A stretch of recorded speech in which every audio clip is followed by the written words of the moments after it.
Welcome the winner of the 2018 Bob Simon Award at the Other Israel Film Festival, Iris Zaki.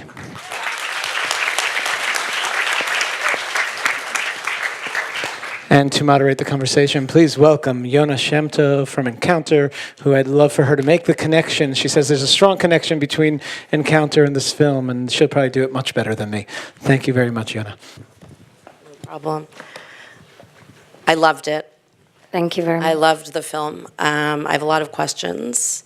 I only have about 3 or 4. I might steal my time from the audience. So a little bit is interesting that they asked me to moderate. The organization that I lead brings American Jewish leaders, a number of whom are sitting here tonight, into the territories to actually immerse themselves, not for a whole month, but for 4 days, with the people who were not at the forefront of your film, but to meet with Palestinians who are living in the territories. And this is kind of an amazing, interesting compliment. Couple of questions. What possessed you? Really, like, where did you come up with the idea of all things, like, to go to Tekoa and immerse yourself in a settlement? How'd you come up with it? What possessed you to do it? First of all, thank you for still being here and for watching my film, and thank you. Basically, I made a PhD, a doctorate, about my own filmmaking technique, interviewing technique, which I call the abandoned camera. I tried to get people to open up to me and to the camera and to get the dynamic of a conversation and not an interview. Mm-hmm. That was my biggest motivation, really. I made a film in a hair salon, Women in Sing, and then I thought that I want to test my method that worked really well in 2 films with a community that is very dissonant to me. There's a lot of tension between us. I want to see if people will open up to the camera, and I thought that a settlement would be an interesting place, and I decided to become a settler because I thought that, first of all, it would be hard to go, back and forth, even though I did that a lot.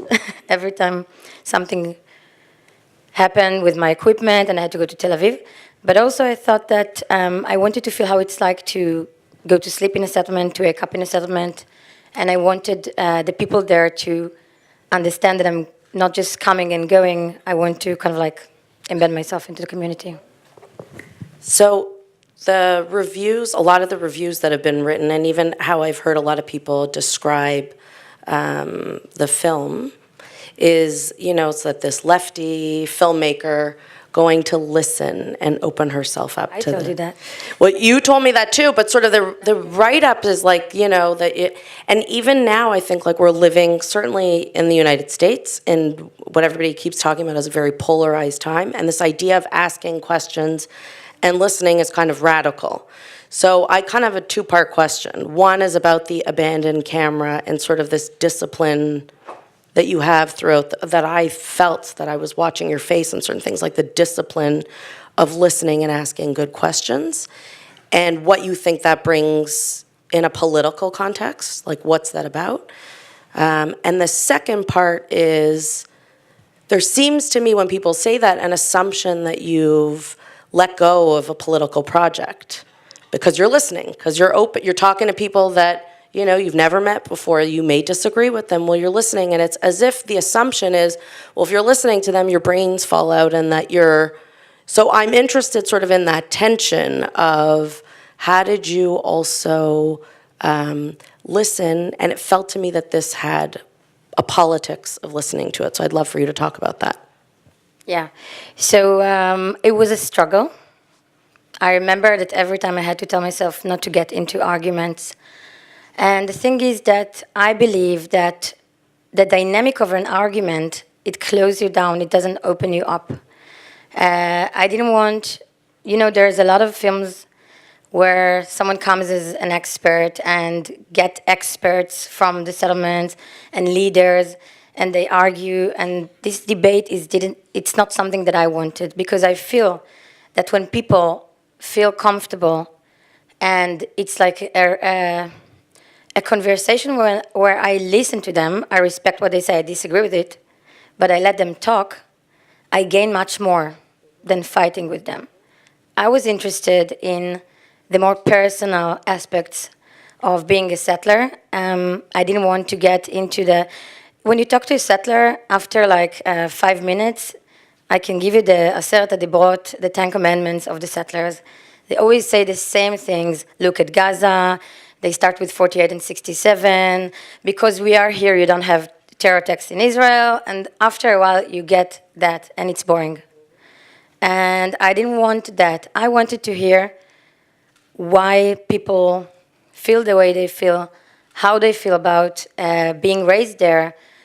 From the personal, I get the political. I don't think that from an argument I would get these aspects. For some people, they find it hard that I listened. I think that, again, we get much more here from them than if I argued with them. It's not a TV show, it's not a political TV show.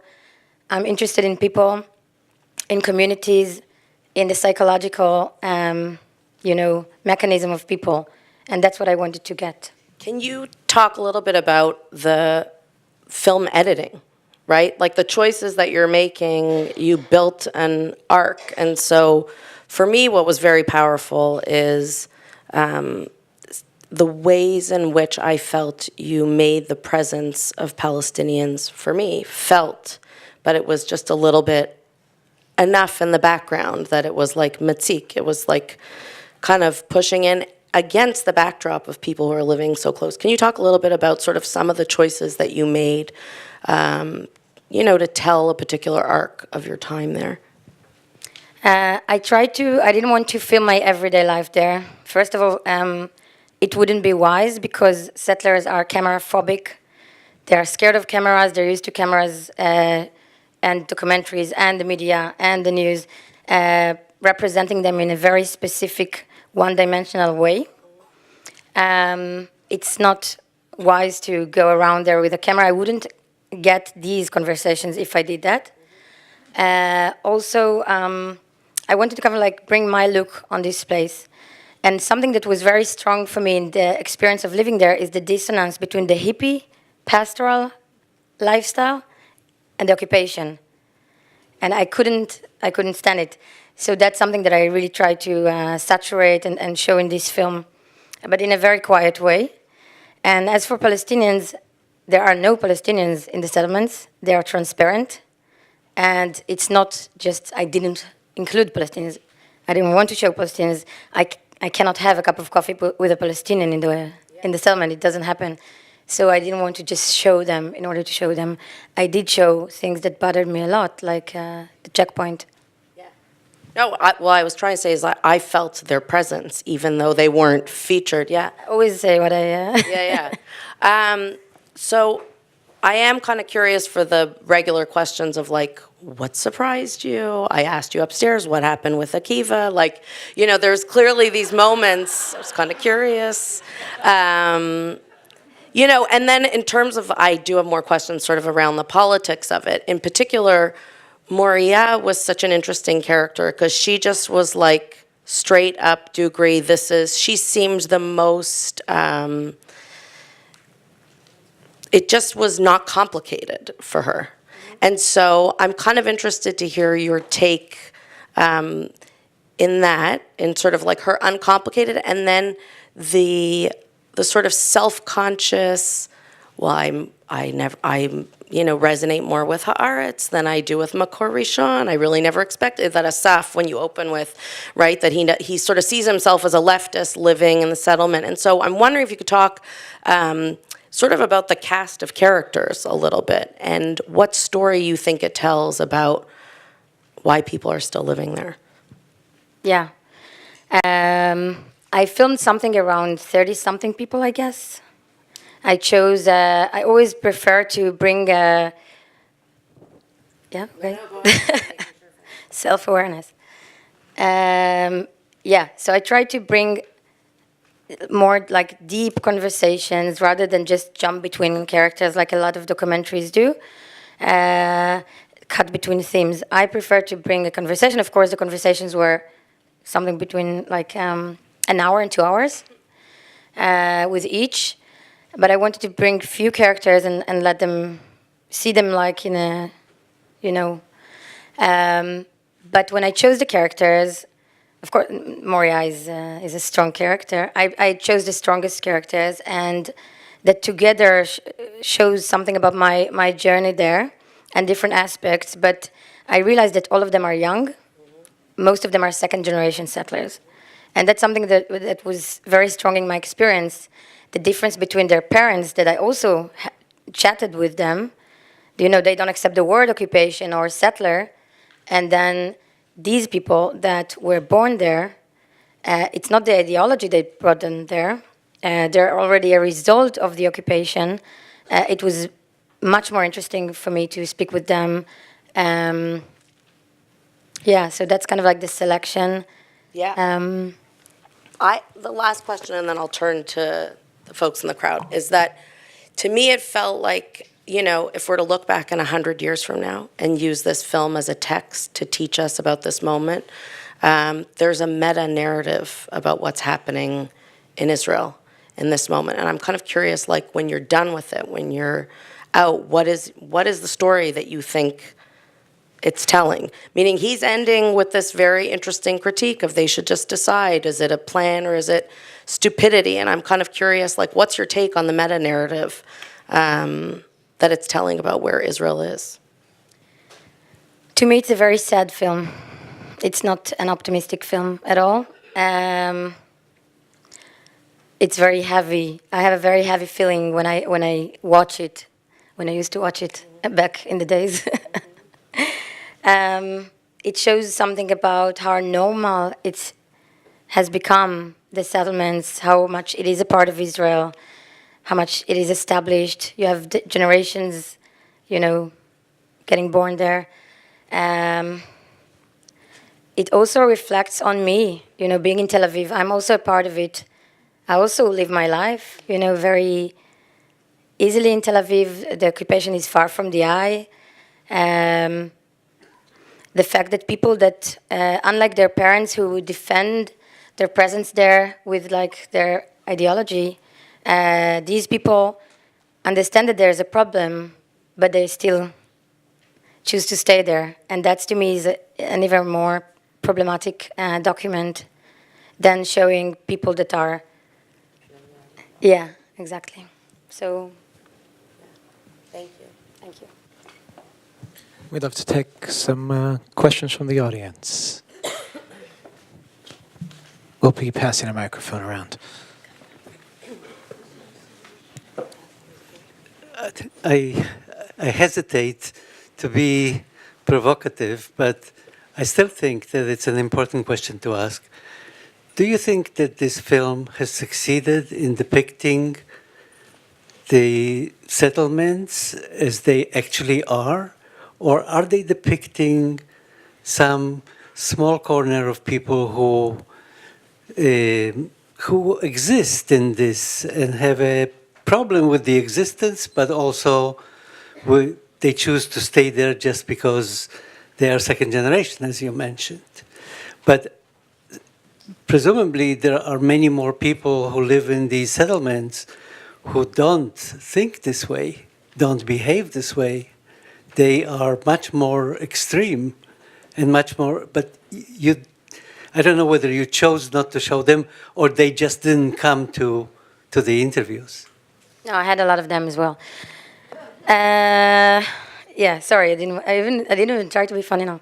The thing is like that. First of all, it's a very small film. It's a tiny, nuanced look on a very big subject. There are a lot of films about settlers. There is the Settlers film that does the mapping of the different kind of settlers. It's a very tiny angle from this huge subject. I'm not trying in my films to cover everything and bring conclusions and organize the reality. I don't think it's possible. I think that even though I'm very much against the settlements, having more and more films about the extremists in Hebron, it doesn't necessarily help us progress, and it also doesn't represent the majority. What else did I want to say? Yeah, for me, again, from my experience, and my films are very subjective, from my experience, these younger people, they were the most interesting. It's something that I wanted to kind of like show. But again, I'm not going to cover everything about the settlements. It's a very, very small film, and I hope that it shows something and make people think about other aspects that aren't necessarily covered by the media. But I don't think that most settlers are that extreme. Some of them are Russian people that move there because it's cheap. Really. Yeah, so it's also important to show It's not all normal. ideological, meaning it's not all led by ideology. And not everyone is extreme. Yes, yeah. I guess they're- Question up there. We're going to hand you the mic. Thank you. Hi.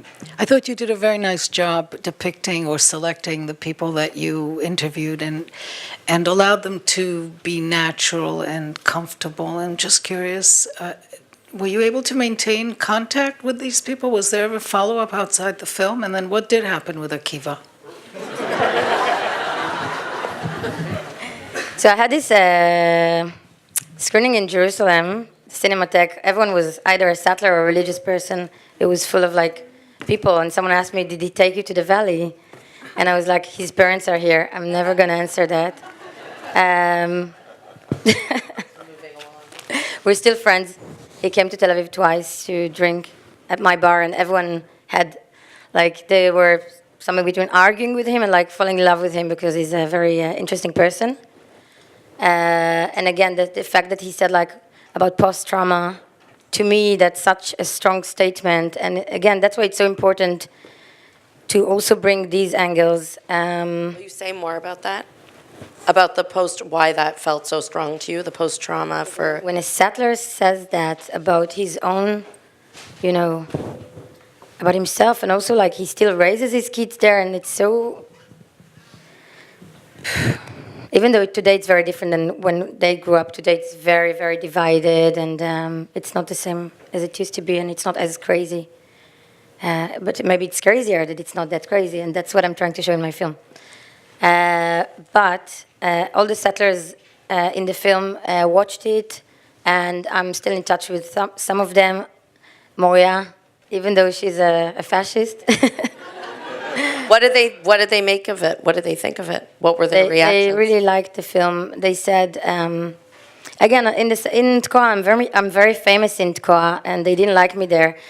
One of the things that really was problematic for them is that when I went there, I was like, I sent an email to everyone because it was so hippie there, and I became very hippie, and I was like, come talk to me. I'm going to be at the pizza. I was supposed to work in the pizza place. It's a long story, but then I was like, someone found the Q&A that I had here online. Like she's against the occupation, and her brother was the head of U.S. B'Tselem, and there was a lot of drama. So some people, I had to prove myself, and I had this like a lot of people that I can understand why. By the way, settlers are scared of media, but they were like, we're not going to do that because you're going to make us look bad. And it was like, don't make us look bad. And when I got back home to my lefty friends, they were like, don't make them look good. And I tried to edit a film. It was very hard. I felt that I'm in court. Yeah, well, people are not either good or bad. It's usually a mix. And letting people express their opinions doesn't mean that you agree with it. And that's also something that I... Message for the... But yeah, but they all watched it. They said that they respect the fact that it's not my agenda is not echoed in the film, but it's like my agenda is there and their agenda is there, but it coexists. It's not. I didn't One or take the it. Yeah. Yeah. So they respect that. There's a tension. But it upsets both sides, and that's okay. You did a good job. Hopefully. We have a question right here. Hi, firstly, I want to ask you, did you get to meet my friend Ari Pollock? Yeah, I love him so much. He's a good friend of mine. Also, He was always nice to me. he's a very nice guy. No, because I lived on Joy Street, and I was on the WhatsApp group because I was supposed to, like, someone told me that they really help people. It's a nice community, and they will give me stuff because I didn't have anything in my place. I just had a mattress and nothing, and even not a table or something. So- and then Joy Street, and then after they realized what I'm doing, they kicked me out of the group. But Ari stayed my friend. He's a good guy. Second thing is, I want to tell you honestly, I could sit here for a while and argue with you and disagree with you, but I'd rather do something else. I'm actually the importer of Amos wine to the States, so I have 2 bottles here if you want. That's to bridge the gap as opposed to sit here and talk politics with you. So just offering, have a rosé and I have a blend. I don't know if you got a chance to meet, if you went to the Ekev there. Michelle Metzger from... Thank you. I always want bottles of things. Hi, I'm sorry for my voice, first of all. I actually disagree with you. I think it's such a hopeful film, and it does have a very positive message. And what I took away from it, in part, is that these people, if the government had a solution where they said, we're going to end the settlements and the occupation, at least most of them in the film would agree to leave the settlements. That's what I took away from it. And I also found that there is so much humanity in these people. Some of them had to make a choice to be there because of a lot of circumstances of life. And I'm that's just how- mindful that there's people that might want to ask questions. So I'm sorry to interrupt, but is there a question that you want to offer, Iris? Yes, I do have a question. My question is, the last person, the first and last person in the film, did you have a connection with him before this? He seemed to be like your kind of conduit into this community. No, one of the I went to West Bank reporters to ask them about which settlement I should film in, and that a lot of them told me Tkoa, and one of them said that Matanya, his friend from high school, is a great dude, and he introduced us. I called him. I went to visit once, and then he helped me to move there. I moved there, and our friendship is basically in front of the camera, which I really like because we both went through a journey. But we became very intimate. You see, like he's calling me bitter. But now I can say I am a bitter woman. I'm 40 now. I'm bitter. Welcome. I don't apologize. How can you not be bitter? Well, while they're going to the next, I thought it was just the contrast between cosmopolitan and then this like sort of beautiful, bucolic life that they're living in villages. Yes. Hi. My question is, did you obviously went into this anti-settlement. Did your attitude, perception change at all, having spent a month with these people? I think that the only thing that has changed is the understanding that, again, and I'm always saying like the younger, second generation people, I felt that we have a lot in common, that they're part of my society, whether I want it or not. They're very Israeli. I lived in London when I made this film, and I went there and I felt it's like my friend in Tel Aviv in a way. And that, I always imagined the settlements to be one thing, and then I went there and it felt like so different. Politically, it hasn't changed. I want them to come back home to Israel. I think that also people in Tel Aviv are part of it. It also reflects on me. But if I find something optimistic in this film is, the common ground that I do have with people there that are my generation, and maybe they are the future and they are the way out, because they're not fanatic. And most of the people that I chatted with that aren't here in the film were like the people that you see here. Not like Moria, for instance, but she came from Hebron, and that's another layer that I think that shows that where you grow, the narrative that you have, it designs you as a person. And I also wanted to show that I grew up in Haifa, so I don't know if I want to think that I wouldn't end up as Moria and I wouldn't stay there, but I don't know. We're going to take a question up here. Good evening. Thank you so much for the film. I have a two-part question. The first part is, in my opinion, the main protagonist of the film was actually you, and the kind of the journey that you went through. And I was wondering if you could speak a little bit more. You've spoken a little bit about some of the ways that kind of things have changed in your perception. But what if you can speak a little bit more about the journey that you went through, and maybe some of the ways that some of the things we didn't see in the, in front of the camera, some of those difficult moments, and how you personally kind of took care of yourself during a very difficult experience. Yeah. And then and then just the second part is the cinematography was really really interesting and really amazing, and I noticed there were a lot of shots of just kind of this open desolate land. There was shots also with people, but just this kind of expansiveness, and I was wondering if there was anything you were trying to say with that. Yeah, I also wanted to show how beautiful the settlements are, or this settlement is, and why everyone would fall in love with this biblical beauty. Again, usually films about settlements, they show the villas and the guns, and I wanted to show nature and hippie, and the land there is the story. My experience there was horrible. It was a very unsettling film to make, physically, financially, in all aspects. I really suffered. However, I had some really great people that I met there, and they opened their houses to me. I had my birthday after a few days. I was invited to a few parties that people threw for me. And yeah, so I think that I have really mixed feelings about it. Like, some way I loved Koa and some of the people there, but there are some people there that weren't very nice to me. And it really... I was very sad in that sense, and it was like in high school, I was rejected, and I had to prove myself, and I was like, fuck you, I don't give a fuck, because that's the person I usually am in my everyday life, and I had to be in a small community that I had to be accepted by because I'm making a film. So I have some good memories, some bad memories, and now there's a film. Back into the, yeah, I'll read.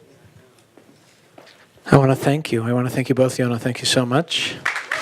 Iris, thank you for sharing. Thank you for being here. And thank you for a beautiful film.